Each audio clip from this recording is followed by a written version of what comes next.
Hello everyone, welcome to सिने पे चर्चा। सिने पे चर्चा पर आप सभी लोगों का स्वागत है, जहां पे आपको मूवीज और सीरीज के रिव्यूज रेगुलरली मिलते रहते हैं। लेकिन आज हम किसी मूवी और सीरीज का रिव्यूज नहीं करेंगे। आज हम यहाँ पे बात करेंगे एक डिफरेंट टॉपिक के ऊपर। वो जो टॉपिक है वो आपको रोहित यहाँ पे बताएंगे। तो दोस्तों आज हम बात करने वाले हैं राम से ब्रदर्स के ऊपर। वो राम से ब्रदर्स जो मतलब सबके बचपन में कुछ ना कुछ मेमोरीज रही हैं। वो हॉरर शो का जो उनका पूरा एक यूनिवर्स हमने देखा है। बिल्कुल। और आज एक हॉरर यूनिवर्स आप स्त्री करके भी देखते हो। वैसे ही वो यूनिवर्स की शुरुआत जो हुई थी वो बिल्कुल। वहां से हुई थी। बिल्कुल। ठीक है। सो राम से ब्रदर की अगर मैं बात करूं यहाँ पे, तो हमारी जो 90s की जनरेशन है उन्होंने तो राम से ब्रदर की मूवीज ही देखी है। वीराना कोई कैसे भूल सकता है। One of the top horror movie जो थी हमारे जमाने की, वो थी वीराना। हम्म। उसको आज तक कोई नहीं भूल पाया है। सो वीराना जैसी मूवीज की जो लेगेसी हमको देके गए हैं वो थे राम से ब्रदर्स। आज अपन इस वीडियो के अंदर डिटेल में बात करेंगे कि राम से ब्रदर कौन थे, कहाँ से उनका ओरिजिन था, कैसे वो मूवीज बनाने के इस काम के अंदर वो यहाँ पे आए, कैसे उनकी मूवीज को सक्सेस मिली, और फिर एक समय बाद राम से ब्रदर कहाँ पे गायब हो गए। ये सारी बातें आज अपन इस वीडियो के अंदर करेंगे। सो वीडियो को एंड तक जरूर देखिएगा, और चैनल पे नए हैं तो प्लीज सब्सक्राइब जरूर कर लीजिए। तो सबसे पहले मैं रोहित से रिक्वेस्ट करूंगा कि आप मुझे यहाँ पे बताइए कि राम से ब्रदर का जो ओरिजिन है वो कैसे हुआ था। तो मोनिश राम से ब्रदर्स जो थे ना वो आपके जनरली देखा जाए तो अनडिवाइडेड इंडिया से आए हैं। मतलब वो आपके लाहौर वगैरह उधर की साइड उनका कुछ बिजनेस था, रेडियो ओके। वगैरह इलेक्ट्रॉनिक्स का कुछ काम करा करते थे वो पार्टीशन के बाद आपके बॉम्बे आए थे। और यहाँ आकर उन्होंने जो मतलब देखा कि भाई पैसे वैसे कुछ उनके पास थे नहीं, क्योंकि पार्टीशन के बाद आए हैं तो सही बात है। उन्होंने कुछ मतलब करने का सोचा। और वो उनको लगा कि नहीं, अब तो हम मूवीज बनाएंगे, क्योंकि उनको थोड़ा बहुत काम तो सीख ही लिया था, रेडियो बिल्कुल वगैरह बिल्कुल। वो वाला तो उनको आता ही था।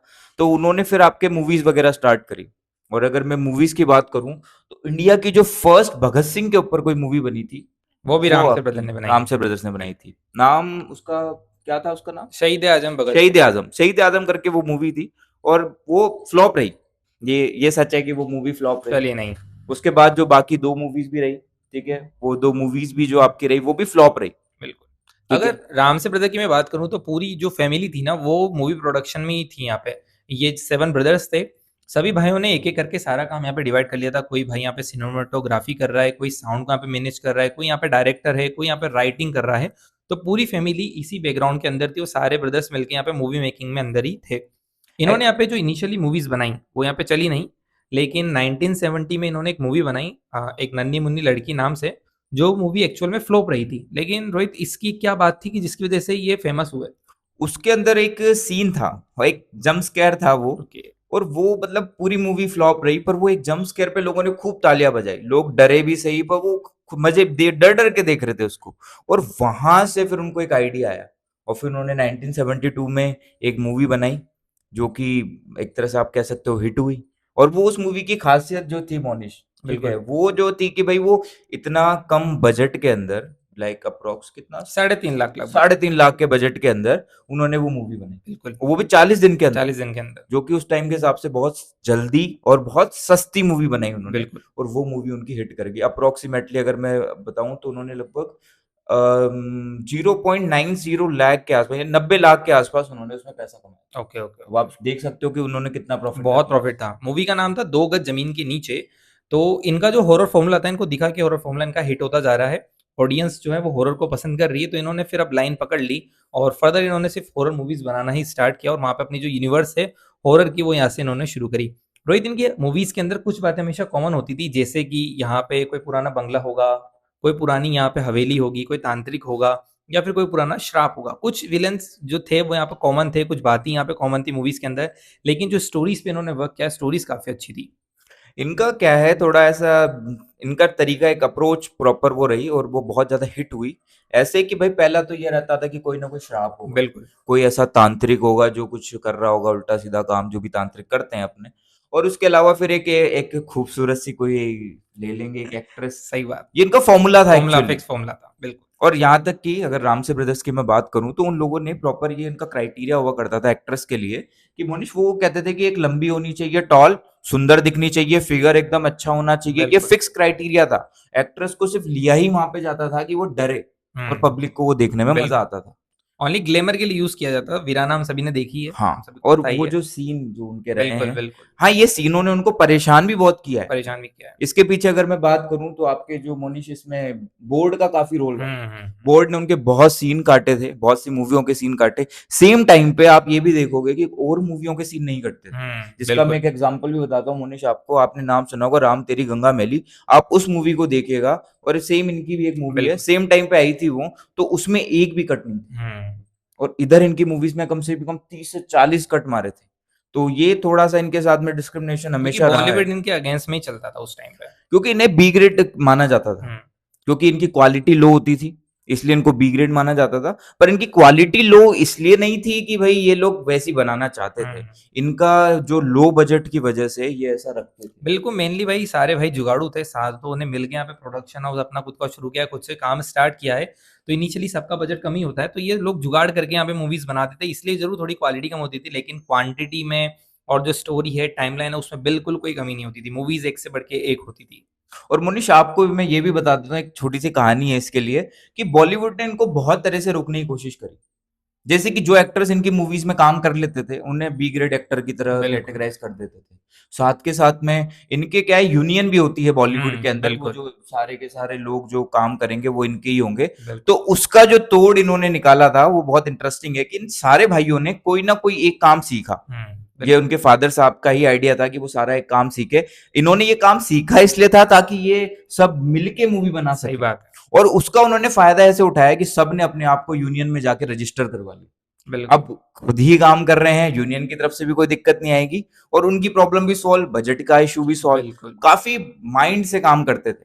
और इनके भाइयों का तो देखो नाम है ही सही, बहुत ज्यादा ही फेमस रहे हैं सारे भाई, सबका अपना अपना अलग फील्ड में नाम रहा है। जिनमें से एक नाम जो मैंने पढ़ा इसके बारे में, तो एक आपके जो कीशु है, कीशु राम से। कीशु राम से की सबसे अच्छी बात यह कि शायद आप लोग उनको जानते भी हो, एक बहुत ही स्ट्रगलिंग एक्टर रहे हैं अपने टाइम के, अक्षय कुमार। पता है अक्षय कुमार को खिलाड़ी नाम कहाँ से मिला?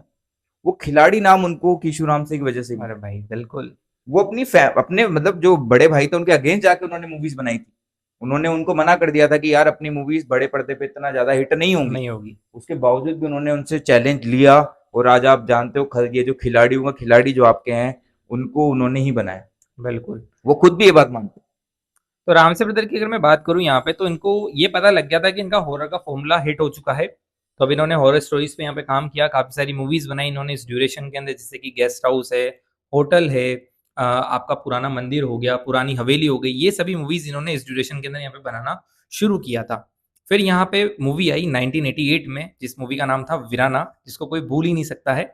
अगर इनकी लेगेसी की बात करूँ तो one of the top hit movie जो रही थी इनके टाइम की, वो वीराना यहाँ पे रही थी, जिसको करंट जनरेशन भी जानती है कि वीराना नाम की कोई मूवी तो थी। आप इसके बारे में थोड़ा और बताइए? वो अब देखो वीराना मूवी जो थी वो इसलिए सबसे फेमस होने का सबसे बड़ा रीजन है हमारी जनरेशन में, क्योंकि वो जी सिनेमा पे बहुत आया करती थी। बिल्कुल। क्योंकि इनका मेरे हिसाब से उनके राइट्स होंगे उनके पास में। ओके, हाँ, तो वीराना पे जो सबसे ज्यादा सीन था, वो आपका वो नहाने वाला जो सीन है, एक तो बिल्कुल, वो रीजन, दूसरा एक्ट्रेस बहुत सुंदर थी। बिल्कुल। वो जो एक्ट्रेस है आज भी उस पर बहुत कॉन्स्पिरेसी है मोनिश, कि हुँ, वो इतनी फेमस हो गई थी, इतने प्रोडक्शन हाउसेस के उन्हें वो आते थे, फिर वो उनको डेथ डेथ थ्रेट आने लगे, हाँ, बिल्कुल। अंडरवर्ल्ड से कॉल आने लगे, तो फिर वो मैरी करके शादी वादी करके सडनली वो गायब हो गई मूवीज़ में, हाँ। दोबारा और वो दिखने नहीं लगा। आज भी मोनिश लोग क्लेम करते हैं कि वो लेडीज, मतलब कि वो क्लेम करते हैं कि वो वही, शायद जैस्मिन नाम था उनका, राइट, कि वो है। तो वो मूवी काफी कल्ट हम कहेंगे उसको प्रॉपर, कि वो कल्ट ही थी। बिल्कुल। तो रामसे ब्रदर का ये जो फ़ॉर्मूला था, काफ़ी ज़्यादा अच्छा चल रहा था। इन्होंने एक आइडिया यहाँ पे अच्छा यूज़ करा कि भई जब ये मूवीज़ का प्रमोशन करते थे, अब बजट कम है, तो ऐसे जनरली तो प्रमोशन नहीं कर सकते बॉलीवुड जैसा, तो इन्होंने क्या करा, क्योंकि इनका बैकग्राउंड था रेडियो का, इलेक्ट्रिक बिज़नेस का, तो इन्होंने यहाँ पे क्या करा, रेडियो के थ्रू प्रमोशन करते थे, जहाँ पे डरावनी आवाज़ों को यूज़ करते थे, डरावने साउंड्स का यूज़ करते थे, जो कि यहाँ पे हमारा जो ग्रामीण इलाका है या फिर हमारे जो छोटी जगह हैं, जो छोटे सिटीज़ हैं, वो रेडियो ज़्यादा सुना करते थे, तो ऐसी मूवीज़ वहाँ पे ज़्यादा फैली। एक्चुअली मोनिश इन्होंने ना टारगेट ही उन्हीं को किया बिल्कुल, स्टार्टिंग से। बिल्कुल। ये कभी बॉलीवुड के से फाइट ही नहीं कर रहे थे। ये लोग उन छोटी सिटीज को, छोटी सिटी भी क्या बोलूंगा, गाँव को, देहात को, उनको टारगेट कर रहे थे, क्योंकि वहां पे क्या है ना, देखो लोकल में जो फोक टेल्स होती हैं वो बिल्कुल, बड़ी फेमस होती है। वहां के लोग सुपरस्टिशन में बहुत बिलीव करते मानते हैं। भी हैं। शहरों में लोग मानते नहीं, पर गांव के लोगों को ना ये भूत प्रेत की कहानियां हर घर में चलती है। तो वहां से इनको बहुत ज्यादा पुश मिला। और ये ना क्या करते थे कि आपके जो ये साउंड इफेक्ट वगैरह होते हैं ना, काफी नेचुरल यूज नेचुरल करते थे। यूज़ करते थे। रात को शूट करते थे तो कोई लाइटिंग क्योंकि वाइटिंग का देखिए लफड़ा उस टाइम पे वीएफएक्स जैसा तो कोई सीन नहीं है, ना नहीं। सीजीआई है, तो इनके पास बेस्ट ये तरीका होता था कि ये सिचुएशन क्रिएट करते थे। इनका जो बैकग्राउंड होता था वो हॉरर होता था, म्यूजिक हॉरर होता था, और जो मेकअप पे ये ज्यादा इन्वेस्ट करते हैं, सबसे ज्यादा इन्वेस्टमेंट इन्होंने अगर किया होगा कैरेक्टर में तो मेकअप्स पे काफी ज्यादा इन्वेस्टमेंट इन्होंने किया है। देखो हर मूवी का एक रहता है कि भाई हीरो होता है कि हीरो पे पैसा लगाते हैं या फिर हीरोइन को महंगी अच्छा पैसा लेके आ रही हैं। इनका जो हीरो होता था वो होता था उनका कॉस्ट्यूम, इनका जो वो जो भूत होता था वो इनका मेन वो होता था। सही और बात। इसकी एक मोनिश ये है कि एक हॉलीवुड में जो उस टाइम पे हॉरर मूवीज बनती थी या कुछ ऐसी वो आपकी साइको किलर टाइप मूवी बनती थी, उनके बिल्कुल। बहुत फेमस आपके जो मैं कहूंगा जो आर्टिस्ट थे उनसे ये पैसा देके वहां से अपने आइडियाज भेजते थे और वहां से ये कॉस्ट्यूम्स मंगवाते थे बनवा देते हैं। क्योंकि इनका मेन हीरो वही था। बिल्कुल। जब मेन हीरो आपका भूत ही और विलन ही हो तो आपको इन्वेस्टमेंट भी सबसे ज्यादा उसी पे करना वही है। होता है। तो इनकी मूवीज काफी ज्यादा अच्छी चल रही थी, काफी ज्यादा इन्होंने सक्सेस भी यहाँ पे देखी, लेकिन एक बी ग्रेड का टेक इनसे कभी नहीं हटा, वो इनकी मूवीज पे हमेशा लगा रहा। सो मास स्केल पे इनकी मूवीज चली तो सही, लेकिन बॉलीवुड ने इनको हमेशा से अडॉप्ट नहीं किया उस टाइम तक भी। फाइनली इनकी एक मूवी आई 1990 में, बंद दरवाजा, जो कि आई थिंक इनकी लास्ट मूवीज में से एक थी। उसके बाद इन्होंने मूवीज बनाने का काम यहाँ पे ऑलमोस्ट बंद ही कर दिया, और उसके बाद ये यहाँ पे स्टार्ट हुए टीवी के सिनेमा, टीवी के अंदर इन्होंने अपना काम स्टार्ट किया, और फर्स्ट ये अपना शो लेके आए। रोहित, उस शो के बारे में बताइए। तो इनका सबसे पहला देखो मैं इसकी थोड़ी सी ये बताऊंगा कि जी करके एक नया चैनल चालू हो रहा था, ठीक है, तो इन्होंने उनसे जाके बात करी और बात करके डिसाइड हुआ कि एक हॉरर शो ये बनाएंगे। अब हॉरर शो बनाने के लिए इनके सामने सबसे बड़ी प्रॉब्लम ये थी मोनिश कि इनका हमेशा से वो रहा है कि इनको थोड़ी ग्लैमरस एक्ट्रेस बिल्कुल चाहिए, बिल्कुल। थोड़े बोल्ड सीन डालने मूवी के अंदर और आप टीवी में ये सब नहीं कर सकते। नहीं अलाउड है। तो वो इन्होंने वहां पे वो क्रैक किया और सबसे बड़ी प्रॉब्लम ये कि मूवीज बनती है महीनों में बिल्कुल। और यहाँ आपको हर वीक एक एपिसोड हर वीक देना है। एपिसोड अब चाहिए। आप सोचो कि आपको कैसे स्टोरी को रन करना है, कितना जल्दी जल्दी एपिसोड्स बनाने हैं, तो ये इनके लिए बहुत बड़ा चैलेंज था। सही तो बात। इन्होंने एक शो बनाया जिसको आप जी हॉरर शो करके जानते ही होंगे, ठीक है, इसके बहुत सारे एपिसोड रहे, बिल्कुल। अप्रोक्स कितने साढ़े एपिसोड तीन थे? सौ एपिसोड रहे ऑलमोस्ट, और ये शो चला 1993 से 2021 तक ये शो चला है, और काफी सक्सेसफुल शो था जिसके काफी सारे सीजन यहाँ पे आए, और लगभग बहुत शानदार शो ये चला था। और बाद में शो का नाम भी बदला गया था। रोहित बताइए क्या नाम था। एक सबसे जो फेमस नाम रहा मोनिश वो अनहोनी करके रहा अनहोनी करके रहा। और उसकी स्टोरीज काफी फेमस भी थी, जिसमें एक स्टोरी जो पहला ही एपिसोड है वो अनहोनी का, जिसमें वो रोटी दे दो माई करके एक औरत आती है। मैं लिटरली बता रहा हूँ, मैं आज भी उस एपिसोड को देखता हूँ तो मेरे को गूज़बम्स आ जाते हैं आ डर गए। के मारे उससे देख के, बिल्कुल। क्योंकि उसमें कुछ ऐसा वीएफएक्स नहीं है मोनिश, पर जो बैकग्राउंड सबसे बेटर जो उनका मुझे लगता था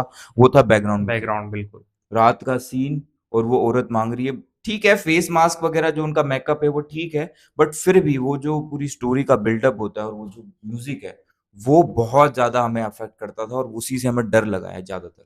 क्योंकि अगर आप आज भी यूट्यूब पे जाके हॉरर म्यूजिक सर्च करोगे तो राम से बदर का ही म्यूजिक आपको देखने को मिलेगा। वो म्यूजिक बहुत ज्यादा फेमस है जो हॉरर मूवीज में यूज किया करते थे। फिर सडनली शोज इनके चले, लेकिन क्या हुआ उसके बाद जो सारे ब्रदर्स थे वो अलग हो गए यहाँ पे, और सबने अपना अपना अलग अलग काम पकड़ लिया, क्योंकि सब देखिए हॉरर बना बना के वो भी हो सकता है कि बोर्डम आ जाए, और उन्होंने ट्राई करा कि कुछ और फील्ड में यहाँ पे करें, लेकिन जैसे ही ये ब्रदर्स की जो टीम है वो सेपरेट हुई, इनका यहाँ पे डाउनफॉल स्टार्ट हो गया था, और फाइनली ये धीरे धीरे मार्केट से चले गए, इन्होंने मूवीज बनाना बंद कर दिया। और लास्टली अगर हम बात करें तो 2018-19 के आसपास इनके जो दो ब्रदर थे तुलसी राम से, उनका भी यहाँ पे डेथ हो गई थी, और जो राम से ब्रदर्स की स्टोरीज है वो फाइनली वहीं पे खत्म हो जाती है। रोहित, इसके कुछ फ्यूचर प्रोजेक्शंस भी हमें सुनने में आ रहा है कि कुछ इन स्टोरीज पे काम किया जा रहा है। हाँ क्योंकि इनकी जो सबसे फेमस मूवीज में से हमने बात करी वीराना की, और इसके अलावा एक पुराना मंदिर और एक आपका पुरानी पुरानी हवेली। हवेली, ये तीन मूवीज के जो अभी करंट में जो आपने नाम सुना होगा, स्वयं शाह जो है उन्होंने उसके राइट्स खरीदे हैं। स्वयं शाह वही जिन्होंने तुम्बाड़ भी तुम्बाड़ बनाई बनाई थी, है। ठीक है, और अभी उनका तुम्बाड़ टू का काम भी चल ही रहा है, ठीक है, तो उन्होंने उसके राइट्स खरीदे हैं। तो अब हमें ये एक मोनिश डाउट है कि अब वो या तो इनका रीमेक बनाएंगे या फिर वो इनका यूज करके कुछ ना कुछ उससे रिलेटेड बनाएंगे। बिल्कुल। बट स्वयं शाह से मैं उम्मीद नहीं करता कि वो रीमेक बनाए, और मैं भी ये कहूंगा देखो कि मोनिश उन्हें रीमेक नहीं रीमेक बनाना नहीं चाहिए। बनाना चाहिए, सही हाँ बात। वहां से कोई कैरेक्टर या उस टाइप का कुछ उठाना चाहते हैं तो ठीक है, बट मैं यही कहूंगा कि भाई वीराना जो है वो जैसी है उसको वैसी वैसे रहने रहना देना चाहिए, सही बात है, क्योंकि देखिए अभी ये जरूर चल रहा है, फोकलोर वाली मूवीज काफी अच्छी चल रही है, चाहे स्त्री हो, स्त्री टू हो, ये सारी मूवीज, भेड़िया हो गई हो, है ना, तो ये सारी मूवीज इसलिए चल रही है क्योंकि फोकलोर है, जो लोकल ऑडियंस है वो रिलेट कर पाती कि यार हमारे आसपास भी ऐसी कुछ स्टोरीज थी। सो जो पुरानी मूवीज थी राम से बदर की वो भी फोकलोर के ऊपर बेस्ड है। सो आई थिंक इन्होंने जब उसके राइट्स लिए हैं तो इनका टारगेट यही है कि उन कंसेप्ट को ये दोबारा यूज करने वाले हैं। हो सकता है कि हमको यहाँ पे कैरेक्टर दोबारा देखने को भी मिले, उन कैरेक्टर को यूज भी यहाँ पे किया जा सकता है, और तुम्बाड़ टू आने वाली है, हो सकता है उसके अंदर भी कुछ एलिमेंट हमको देखने को मिले। हाँ, पर वो उसमें स्टोरीज़ उस तरह से बिल्ड करनी पड़ेगी। और मैं ये ऑनेस्टली बोलूँगा कि उन मूवीज़ में कोई ऐसा कोई कल्ट कैरेक्टर नहीं था। वो बस बिल्कुल, एक भूत की तरह ही है कहानी। सही बात है। स्त्री यूनिवर्स तो बहुत अच्छे से काम कर रहा है इस चीज़ के ऊपर। और रामसे ब्रदर्स ने भी देखो, एक बात सच बोलूँ तो उन्होंने एक पूरा यूनिवर्स ही बनाया। यूनिवर्स ही बनाया है, अगर आप देखोगे तो वो जो ये आज का यूनिवर्स है, वो वहीं से इंस्पायर्ड बोल सकते हो कि इन्होंने एक प्रॉपर यूनिवर्स बनाया है। बनाया। ठीक है? तो अब यहाँ पर ये रहेगा कि अगर स्वयं शाह ने इसके साथ में छेड़छाड़ करी, अगर वो अपना कुछ यूनिक बनाते हैं तो बहुत अच्छी बात है, क्योंकि हम उनसे एक्सपेक्ट भी करते हैं। बिल्कुल, बट अगर वो उसी को घिसा-पिटा जो आजकल बॉलीवुड कर रहा है, रीमेक वाला गेम, तो मुझे नहीं लगता वो चलेंगी, ना उनको ऑडियंस से कोई अप्रेज़ मिलेगा, उल्टा क्रिटिसाइज़ ही क्योंकि होंगी। देखिए पहले से लीगेसी बनी हुई इन मूवीज़ की, कोई इनको मतलब बुरा नहीं बोलता है मूवीज़ को, तो आपके ऊपर से एक बहुत बड़ा प्रेशर, आपने राइट्स तो लिए हैं, लेकिन आपको इस लेगेसी को फ़ॉलो भी करना होगा। एक सबसे बड़ा मुझे डिसअपॉइंटेड भी हुआ था कि इन्होंने तुम्बाड़ के अंदर आलिया भट्ट को ले लिया है, रोहित उस पे कुछ बोलिए देखिए? आलिया भट्ट को देखो, मैं ऑनेस्टली आपको बोलूँगा, देखो यहाँ पे कि जो एक्ट्रेसेस हैं, बॉलीवुड में बहुत सारी एक्ट्रेसेस हैं, बिल्कुल, ओटीटी में बहुत सारी एक्ट्रेसेस हैं, और मैं उम्मीद करता हूँ कि जो स्वयं शाह हैं, वो खुद इतने अंडररेटेड रहे हैं, तो हुँ, उन्हें कोई अंडररेटेड एक्ट्रेस लेनी चाहिए थी, कोई ऐसी एक्ट्रेस लेनी चाहिए थी जो वहाँ पे सेट बैठे। बिल्कुल, ठीक है, क्योंकि मुझे आलिया भट्ट से कोई प्रॉब्लम नहीं है, आलिया बिल्कुल, भट्ट बहुत अच्छी एक्टिंग करती है, सही बात नेपो किड होंगी तो होंगी, बट फिर भी है। वो एक्टर अच्छी है, एक्ट्रेस अच्छी है। बट उसके बावजूद कि आप जब इतना बोलते हैं कि लोग मेरी मूवीज़ नहीं देखते हैं, मुझे इतना अप्रेज़ नहीं मिलता है, आपने इतना अपना कितने साल दिए, उन्होंने और क्या, पैसा लगा दिया बिल्कुल। पूरा, इतना स स्ट्रगल रहा, तो आपको भी कोई ऐसी एक्ट्रेस लेनी चाहिए थी जो सच में अच्छी हो और उनका स्ट्रगल भी हो। बिल्कुल, क्योंकि आपकी जो मूवीज़ चली है ना, आपकी जो तुम्बाड़ चली, वो आपके स्टोरी के दम पे चली थी, ना आपके दम पे चली, ना किसी के नाम पे दम पे चली, वो स्टोरी पे दम पे चली। तो जब स्टोरी अगर अपनी चलती है, तो कोई सा भी एक्टर हो, वो मायने नहीं रखता है। नए एक्टर भी यहाँ पे अच्छा कर सकते हैं, जैसे कि स्त्री का आप यूनिवर्स देखेंगे, कई सारे नए कैरेक्टर उन्होंने इंट्रोड्यूस करे, क्योंकि उनको पता था कि उनकी जो स्टोरी है, उसमें दम है। तो जब आपकी स्टोरी में दम होता है, तो कोई भी एक्टर, उससे फ़र्क नहीं पड़ता है। तुम्बाड़ 2 आएगी, तो सब ऑडियंस देखने ही जाएगी, चाहे एलिया भट्ट उसमें हो, चाहे ना हो। देखिए, तुम्बाड़ जो थी ना, पहली बात तो वो कल्ट क्लासिक अब बन बिल्कुल, चुकी बन है। चुकी तो अब जब मूवी आएगी, लोग एक्साइटेड हैं। है। वो हस्तर और वो आगे का बैकग्राउंड, सच बता रहा हूँ, हम भी आज भी जानना चाहते हैं कि आगे क्या हुआ? क्या हुआ? उसका बेटा आगे क्या करेगा? उसने उनको जला दिया, क्या वो बचा या नहीं बचा? तुम्बाड़ पे बहुत एक कंट्रोवर्सी, मतलब कंट्रोवर्सी नहीं बोलूँगा, हम उसपे बहुत डिस्कस कर सकते हैं बैठ के बिल्कुल, कि उसमें क्या-क्या है। और उसकी जो स्टोरी थी वो बहुत यूनिक थी। अब हम चाहते हैं कि यार वहाँ पर क्या है, कुछ ऐसे एक्टर्स आएँ जो नया कुछ टच दें। बिल्कुल। मुझे आलिया भट्ट से कुछ भी ऐसा सीरियस रोल तो मेरे को नहीं पसंद आता। उन्होंने शायद वो गंगूबाई काठियावाड़ी उन्होंने किया, बट मुझे नहीं, मैंने आज तक वो मूवी नहीं देखी हम है। लोग वही चाह रहे हैं कि कोई नया फेस यहाँ पे हो, जिसको इंट्रोड्यूस किया जाए और वो इस यूनिवर्स का पार्ट बने आगे। क्योंकि फिर आप सेम ही एक्टर को एक तो एक्शन करते हुए दिखाते हो, रोमांस करते हुए दिखाते हो, फिर वो हॉरर टच में, तो वो थोड़ा-सा फिट नहीं बैठता वहाँ पे। अगर नए कैरेक्टर आप इंट्रोड्यूस करोगे, तो दैट विल बी बेटर। सो ये फाइनली हम कंक्लूड करते हैं, हमारी जो वीडियो रही है, हमने राम से ब्रदर के ऊपर यहाँ पे बात करी, उनका ओरिजिन क्या था, कैसे वो आए, कैसे उन्होंने मूवी के अंदर यहाँ पे कदम रखा, कैसे उनको इतनी सक्सेस मिली और फिर डाउनफॉल उनका यहाँ पे कैसे आया था। अगर आपको ऐसे ही किसी और यहाँ पे स्टोरी के बारे में जानना है, तो आप हमें कमेंट करके यहाँ पे बता सकते हैं। आप हमें कमेंट करें, हमें बताएँ कि हम किस पे डिस्कस करें, और हम आपके लिए ऐसी स्टोरीज़ लेकर आएँगे, डिस्कस करेंगे उनके ऊपर अच्छा से बैठ के कि भई क्या है, क्या नहीं है, ताकि आप एन्जॉय कर सको, हम मेहनत करेंगे और आप हमें सपोर्ट सपोर्ट कीजिए करिए। और साथ ही में आपकी जो राम से बदर की कल्ट मूवी रही है, जो आपको अभी तक भी पसंद है, कमेंट में उस मूवी का नाम ज़रूर बताइएगा यहाँ पे, जो आपको मूवी काफ़ी ज़्यादा पसंद रही है। सो इस तरह की वीडियोज़ पाने के लिए चैनल के साथ बने रहिएगा। Thanks for watching, please like, subscribe our YouTube channel.